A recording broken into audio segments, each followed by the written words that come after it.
Hello everyone and welcome back to my channel criminology ज्ञान। आज की वीडियो में हम सॉल्व कर रहे हैं दिसंबर 2023 का शिफ्ट 2 का पेपर क्रिमिनोलॉजी का।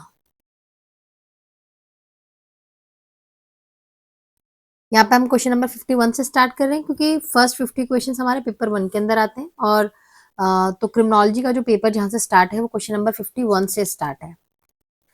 तो क्वेश्चन नंबर 51 देखते हैं।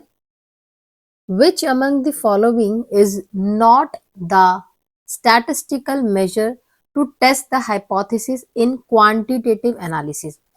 तो इस वाले क्वेश्चन में हम देखते हैं कि हमने क्या करना है, स्टैटिस्टिकल मेजर नहीं है। देखो क्वांटिटेटिव एनालिसिस में क्या होता है, मेनली न्यूमेरिकल डेटा हमारे पास होता है तो हम उसमें स्टैटिस्टिक्स अप्लाई करते हैं, जो भी हमारे पास डेटा है उसका रिजल्ट को इंटरप्रेट करने के लिए, है ना, उसको एनालाइज करने के लिए। तो यहाँ पर इन्होंने बोला है कि इनमें से कौन सा स्टैटिस्टिकल मेजर नहीं है to test the hypothesis in quantitative analysis. Options आपके पास है ANOVA, ANCOVA, content analysis and t test. देखो जो एनोवा है, एनकोवा है और जो ये टी टेस्ट है, ये तीनों ही स्टैटिस्टिकल मेथड्स हैं। रिसर्च में डेटा एनालिसिस के लिए ये तीनों यूज किए जाते हैं, एनोवा, एनकोवा और टी टेस्ट। जो कंटेंट एनालिसिस है ये क्या है, क्वालिटेटिव मेथड है और इसमें हम क्या करते हैं, large amount of text data को एनालाइज करते हैं।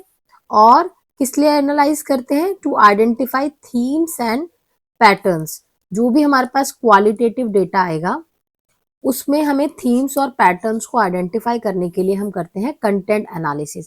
तो ये हमारा क्वालिटेटिव के अंदर आ गया। तो option number 3 is the correct answer.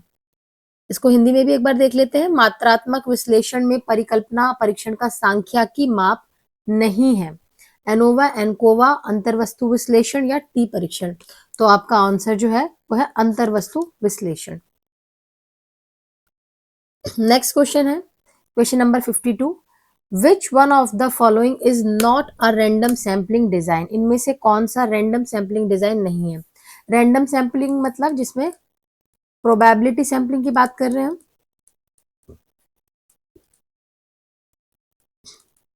क्या है? अब नॉट अ रैंडम सैम्पलिंग मतलब नॉन प्रोबेबिलिटी सैम्पलिंग हो गया। ऑप्शंस आपके पास क्या है, snowball sample, cluster sample, simple random sample and stratified random sample. तो यहाँ पर जो क्लस्टर सैंपल है और सिंपल रैंडम सैंपल है और स्ट्रेटिफाइड रैंडम सैंपल है, ये तीनों क्या है, आपके प्रोबेबिलिटी सैंपलिंग के अंदर आते हैं। तो नॉन प्रोबेबिलिटी में हमारे पास क्या आ गया, स्नोबॉल सैंपल। तो हमारा करेक्ट आंसर जो है स्नोबॉल सैंपल है। अब स्नोबॉल सैंपलिंग होता क्या है वो समझ लेते हैं। स्नोबॉल सैंपलिंग के अंदर हम रिसर्च पार्टिसिपेंट्स को बोलते हैं कि अगर आपको आप जो भी पोटेंशियल रिसर्च पार्टिसिपेंट लगता है आप हमें उसके बारे में बताइए। जैसे फॉर एग्जांपल ऐसे बहुत सारे रिसर्चेस होते हैं जहां पर हमें research participant, potential research participant ढूंढना मुश्किल हो जाता है। फॉर एग्जांपल हम ऐसे ट्रांसजेंडर्स को ढूंढ रहे हैं जो कि प्रोस्टिट्यूशन में इन्वॉल्व है।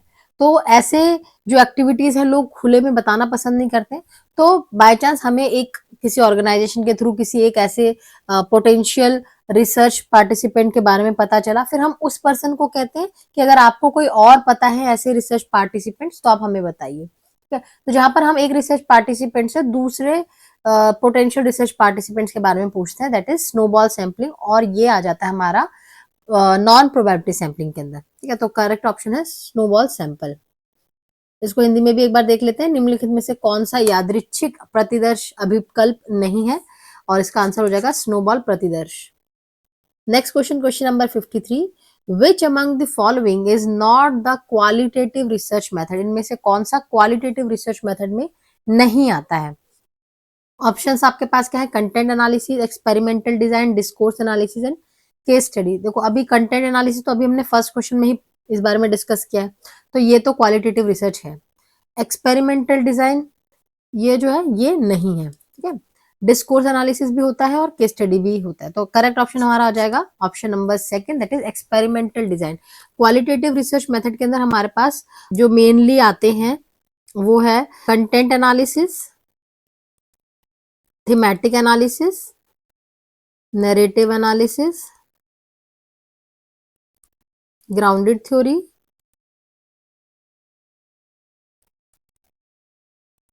Discourse analysis,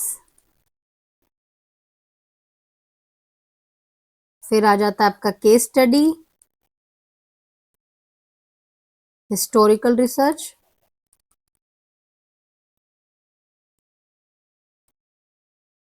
action research and phenomenology. जो है आपके मेन क्वालिटेटिव रिसर्च मेथड्स हैं। इसके अंदर एक्सपेरिमेंटल डिजाइन नहीं आता है, तो क्वालिटेटिव रिसर्च मेथड में जो इनमें से नहीं है वो है एक्सपेरिमेंटल डिजाइन। हिंदी में भी देख लेते हैं एक बार। निम्नलिखित में से कौन सी गुणात्मक शोध विधि नहीं है? वो है प्रायोगिक अभिकल्प। Next question, which one among the following is called a mixed method in research? Mixed method research में कौन सा होता है? तो हम बात कर लेते हैं क्वालिटेटिव एंड क्वांटिटेटिव रिसर्च की। जब भी हम मिक्स मेथड की बात करते हैं तो वो होता है क्वांटिटेटिव एंड क्वालिटेटिव रिसर्च। तो option number 3 is the correct answer.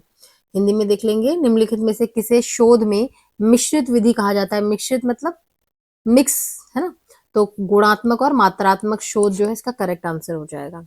Next question देख लेते हैं। As a perspective of crime causation which among the following associate with if in a community nobody cares about a unattended disorderly behavior and leads to more serious disorder and crime? अगर किसी, आपको बताना है कि जो एक perspective होता है जिसमें ये कहता है कि अगर कोई भी कम्युनिटी में छोटी मोटी जो डिसऑर्डरली बिहेवियर है उसको इग्नोर कर देता है और वो फर्दर बाद में जाकर ज्यादा सीरियस डिसऑर्डर या क्राइम में कन्वर्ट हो जाता है, ये कौन सी थ्योरी इस बारे में बात करती है? ऑप्शंस आपके पास है पॉजिटिव अप्रोच थ्योरी, सब culture of violence theory, broken Windows theory या डिफेंसिबल स्पेस थ्योरी। तो ऑप्शन जो करेक्ट है वो है ब्रोकन विंडोज थ्योरी।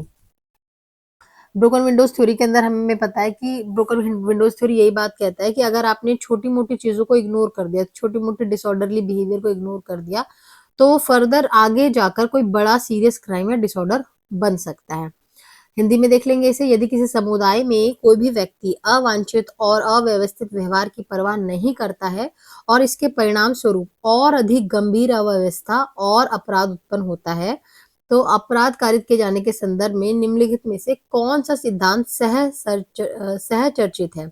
ऑप्शन है आपके पास सकारात्मक उपागम सिद्धांत, हिंसा की उपसंस्कृति सिद्धांत या खंडित विंडो सिद्धांत या प्रतिरक्षणीय अंतराल सिद्धांत। करेक्ट ऑप्शन हो जाएगा ऑप्शन नंबर 3 खंडित विंडो सिद्धांत। Next question is techniques of neutralisation is propounded by which one of the following criminologist? जो न्यूट्रलाइजेशन, टेक्निक्स ऑफ न्यूट्रलाइजेशन है, इसमें इनमें से किन क्रिमिनोलॉजिस्ट ने टेक्निक्स ऑफ न्यूट्रलाइजेशन के बारे में बात करी है? ऑप्शन है आपके पास Marvin Wolfgang and Franco Ferracuti, Gresham M साइज and David Matza, E.H. Sutherland and D.R. Cressey, Clifford Shaw and Henry McKay. तो correct answer is option number 2। इसे हिंदी में पढ़ लेते हैं। उदासीनीकरण की तकनीक की संकल्पना निम्नलिखित में से किस अपराध शास्त्री ने प्रतिपादित की? ऑप्शन है मार्विन वुल्फगैंग और फ्रैंको फेराक्यूटी। तो ऑप्शन नंबर 2 करेक्ट आंसर है ग्रेशम एस साइज और डेविड माज्जा। नेक्स्ट क्वेश्चन नंबर 57 क्या कहता है? Which one of the following criminologists explain crime in relation to economic conditions? इनमें से कौन से क्रिमिनोलॉजिस्ट ने इकोनॉमिक कंडीशंस को क्राइम के साथ रिलेट किया है? ठीक है, तो ऑप्शंस आपके पास है Robert K Merton, William A Bonger, Austin T Turk या Durkheim Emile. Correct option is William A Bonger. William A Bonger को हम फादर ऑफ क्रिटिकल क्रिमिनोलॉजी भी कहते हैं, फादर ऑफ क्रिटिकल क्रिमिनोलॉजी। ठीक है, इनका कहना है कि कभी भी हम जब किसी कैपिटलिस्ट सोसाइटी में जाते हैं तो दो तरीके के लोग होते हैं, जैसा कि कार्ल मार्क्स ने बताया, एक वो लोग जिनके पास पैसा होता है और दूसरे वो लोग जो उनके अंडर काम करते हैं, जिनके पास पैसा नहीं होता लेकिन वो कोशिश करते हैं कि हमें भी एक अच्छा लाइफ मिल सके। तो जिनके पास पैसा है इवेंचुअली उनके पास ही पावर है और वो उस पावर का यूज करते हैं दूसरे वर्ग के लोगों को एक्सप्लॉइट करने के लिए। और ये जो लोग हैं फिर वो लोग स्ट्रगल करते हैं वो कि हमें एक्सप्लॉइट ना किया जाए, दूसरे जो पर्सन है वो कोशिश करते हैं कि हमें एक्सप्लॉइट ना किया जाए। तो इस वजह से क्या होता है, कॉन्फ्लिक्ट अराइज होता है सोसाइटी के अंदर, जिसे विलियम बोंगर ने एक्सप्लेन किया है in relation to economic conditions. Hindi में देख लेते हैं। निम्नलिखित में से किस अपराध शास्त्री ने अपराध को आर्थिक स्थिति के संबंध में व्याख्यायित किया है? और ऑप्शन इसका हो जाएगा William A Bonger. Next question is which of the following was not undertaken by the government of India in response to 26/11 terror attacks? okay? कि 26/11 का जो टेरर अटैक हुआ था वो बहुत ही ज्यादा बहुत ही ज्यादा डिवास्टेटिंग अटैक था। तो इनमें से कौन सा जो इनिशिएटिव है वो गवर्नमेंट ऑफ इंडिया ने उस वक्त नहीं लिया था? ऑप्शन है आपके पास creation of new NSG hubs, establishment of National Investigation Agency, repeal of the prevention of Terrorism Act जिसे पोटा कहा गया, या revamping of Multi Agency Centre. Correct option इसका हो जाएगा आपका repeal of the prevention of terrorism attack. ये जो प्रिवेंशन ऑफ टेररिज्म अटैक था ये 2004 में ही ऑलरेडी रिपील हो चुका था, और ये जो 26/11 का जो अटैक हुआ था ये हुआ था 2008 में, तो ये उस टाइम की बात नहीं है, तो ये काफी पहले ही रिपील हो चुका था। रिपील मतलब कि हटा दिया गया है ना। तो option number 3 is the correct answer.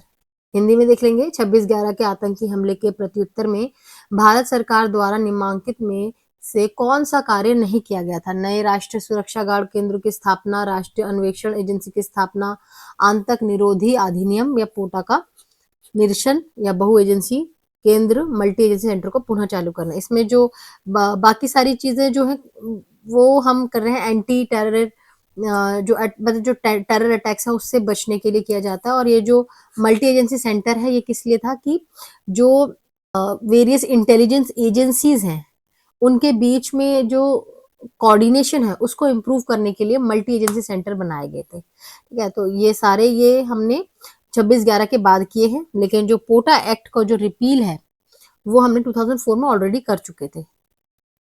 Next question, question number 59, who among the following has defined crime as an intentional act or omission in violation of criminal law committed without defense or justification and sanctioned by the law as felony or misdemeanor?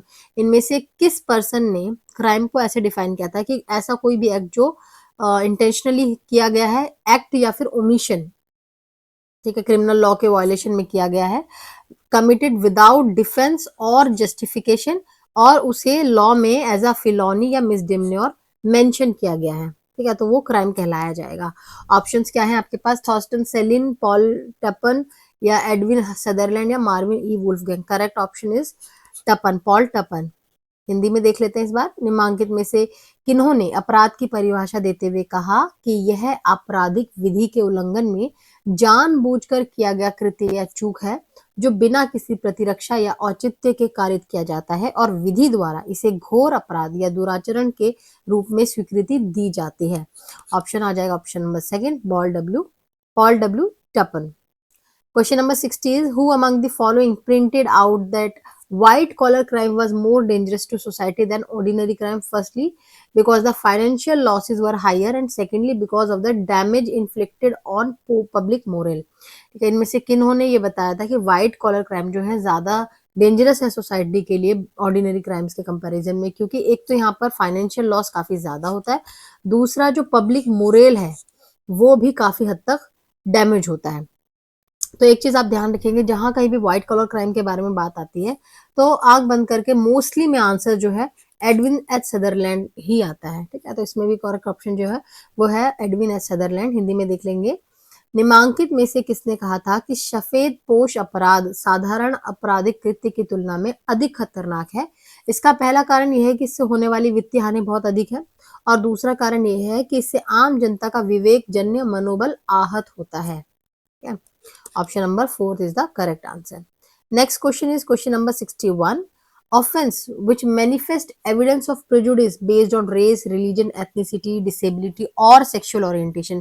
ऐसा कोई भी offence जब हम किसी person के race, religion या ethnicity, disability या sexual orientation को ठेस पहुंचाते हैं या उसके अगेंस्ट कुछ काम करते हैं तो वो किस तरीके के क्राइम के अंडर आएगा?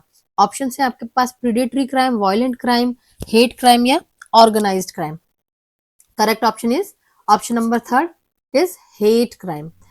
इसे हिंदी में भी देख लेते हैं एक बार। अपराध जिससे नस्ल, धर्म, निर्जातीय, निःशक्तता या लैंगिक विन्यास के आधार पर पक्षपात के प्रमाण प्रदर्शित होते हैं वह कहलाता है घृणा अपराध।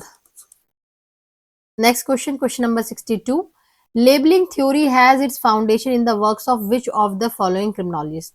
लेबलिंग थ्योरी का जो फाउंडेशन वाला वर्क है ना, मतलब किससे इंस्पायर होके या किससे, जो इसका बेस है, लेबलिंग थ्योरी का बेस हमें किस क्रिमिनोलॉजिस्ट से देखने को मिलता है, किस क्रिमिनोलॉजिस्ट के काम से देखने को मिलता है।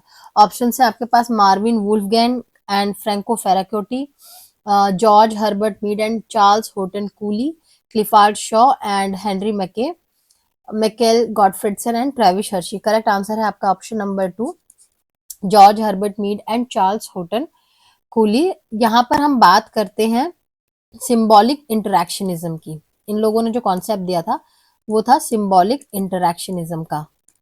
और ये सिंबॉलिक इंटरैक्शनिज्म है क्या, ये पूरा मैंने आपको एक्सप्लेन किया हुआ है मेरे लेबलिंग थ्योरी का जो लेक्चर लिया है मैंने अपने चैनल पर अपलोड किया हुआ है, वहां पर आपको सिंबॉलिक इंटरैक्शनिज्म के बारे में पता चल जाएगा, तो वहां पर आप जाके उस लेक्चर को देख सकते हैं। नेक्स्ट क्वेश्चन इज, इसको एक बार हिंदी में देख लेते हैं। निम्नलिखित में से किस अपराध शास्त्री की पुस्तकों में लेवलिंग सिद्धांत की नींव मिली है? एंड ऑप्शंस जो है George Herbert Mead and Charles Horton Cooley. Next question is which among the following Latin terms means the body of the crime. इनमें से किस शब्द का जो लैटिन टर्म है वो है body of the crime? Actus reus, mens rea, corpus delicti या माला इनसे। इनमें से बॉडी ऑफ द क्राइम का लैटिन टर्म क्या है, बेसिकली ये क्वेश्चन पूछा गया है। तो option is corpus delicti, option number 3। तो इसको हिंदी में भी देख लेते हैं। निम्नांकित में से किस लैटिन पद का अभिप्राय अपराध निकाय से है? एक्टस रियस, मेंस्ट्रिया, कॉर्पस डेलिक्टी या माला इनसे। Option number 3 is the correct answer. Next question, question number 64 देखते हैं। Which of the following is incorrect about FIR. इनमें से एफआईआर के बारे में क्या चीज गलत है? ऑप्शंस आपके पास क्या है? FIR is not defined in CrPC. CrPC में एफआईआर को डिफाइन नहीं किया, ये बात सही है। FIR is the name given to the information recorded by the police under section 154 of CrPC. ये भी बात सही है कि जो भी हम सेक्शन 154 सीआरपीसी में रिकॉर्ड करते हैं वो एफआईआर उसको कहते हैं। मतलब उस हम जो इन्फॉर्मेशन, जो भी एफआईआर में जो भी इन्फॉर्मेशन रिकॉर्ड कर रहे हैं वो सेक्शन 154 के अंदर रिकॉर्ड करेंगे। Next question, next option is FIR is a formal statement given to and recorded by the police regarding a cognizable offence. FIR क्या है? एक फॉर्मल स्टेटमेंट है जो कि पुलिस द्वारा रिकॉर्ड की जाती है कॉग्निजेबल ऑफेंस के पर्सपेक्टिव से। तो ये भी सही है। लास्ट ऑप्शन क्या है? FIR can be filed only by a victim of crime और a witness of a crime. कि एफआईआर सिर्फ विक्टिम ऑफ क्राइम या फिर विटनेस ऑफ क्राइम द्वारा ही रिकॉर्ड किया जा सकता है।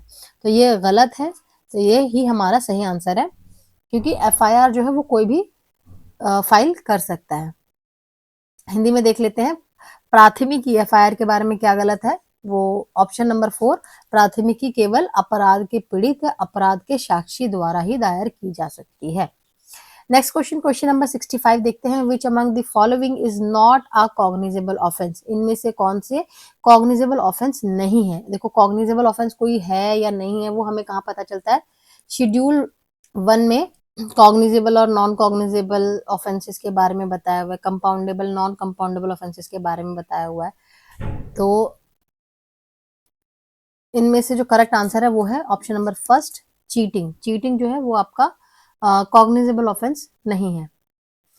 तो हिंदी में देख लेते हैं एक बार इसमें। निम्नांकित में से क्या संज्ञेय अपराध नहीं है? एंड करेक्ट ऑप्शन इज छल। नेक्स्ट क्वेश्चन देख लेते हैं। Question number 66, in which of the following leading landmark case. इनमें से कौन से लैंडमार्क केस में ये बताया गया है कि जो एक्यूज्ड का के लिए जो स्पीडी ट्रायल होना चाहिए वो उसका फंडामेंटल राइट है अंडर आर्टिकल 21। वो इसका करेक्ट आंसर जो हो जाएगा वो हो जाएगा option number 3, Hussain Ara Khatoon versus home secretary state of Bihar.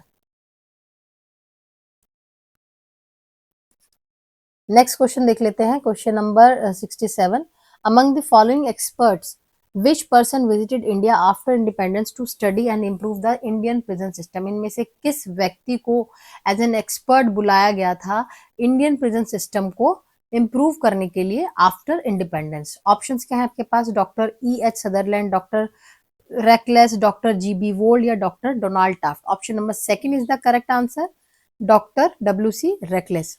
वो कौन थे? यूनाइटेड नेशन एक्सपर्ट्स थे ऑन करेक्शनल वर्क, एंड इनको गवर्नमेंट ऑफ इंडिया ने इनवाइट किया था ताकि प्रिजन एडमिनिस्ट्रेशन के बारे में मतलब ताकि जो प्रिजन एडमिनिस्ट्रेशन है उसके बारे में वो अच्छे से देख सके और सेकंड पॉलिसी फॉर्म कर सके उसके प्रिजन रिफॉर्म्स के रिगार्डिंग।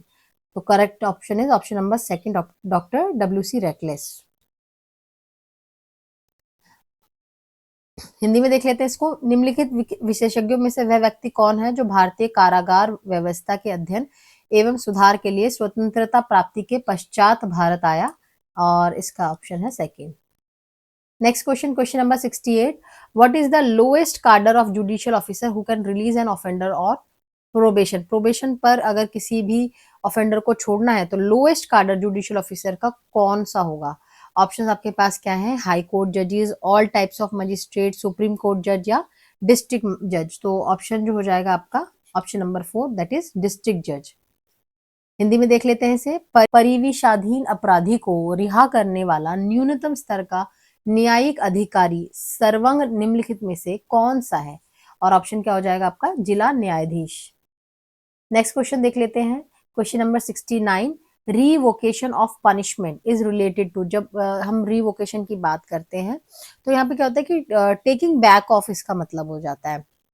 यहाँ पे किसी चीज को कैंसिल कर दिया जाता है, तो that is revocation of punishment. तो option number second is the correct answer, probation. यहाँ प्रोबेशन के अंदर क्या है कि ये तो नॉन इंस्टीट्यूशनल पनिशमेंट होता है जिसमें पर्सन को किसी जेल में नहीं रखा जाता, उसे ओपनली ही सोसाइटी में ही, कम्युनिटी में ही भेजा जाता है और कुछ उसके ऊपर सुपरविजन रखी जाती है, ठीक है। और अगर वो उसके ऊपर कुछ कंडीशंस लगाए जाते हैं, अगर वो उन कंडीशंस को फॉलो नहीं करता है तो वापस से उसको क्या है, पनिश किया जा सकता है, ठीक है। उसे जो वो फ्रीडम मिली हुई है कम्युनिटी में रहने की, वो फ्रीडम उसे छीन ली जा सकती है। तो that is revocation of punishment. इसका हिंदी में देख लेते हैं। दंड का प्रतिसंहरण निम्नलिखित में से किससे संबंधित है? ऑप्शन हैं आपके पास पैरोल, परिवीक्षा, प्रावकाश या माफी। तो परिवीक्षा इसका करेक्ट आंसर है। Next question, which among the following is a community based correction? इनमें से कौन सा कम्युनिटी बेस्ड करेक्शन है?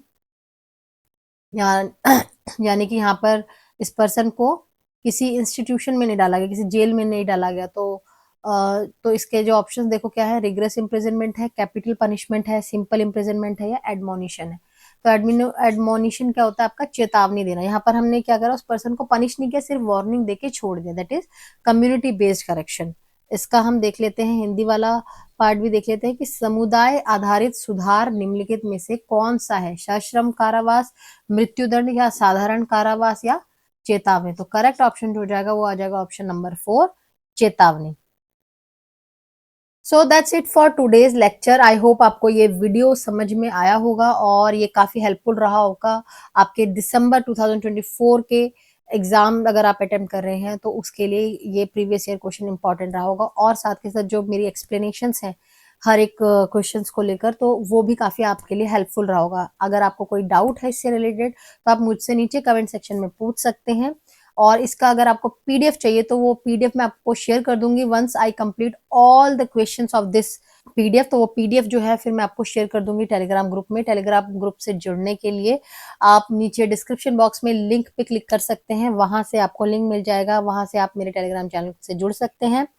एंड मिलते हैं नेक्स्ट वीडियो में। Till then bye bye and take care.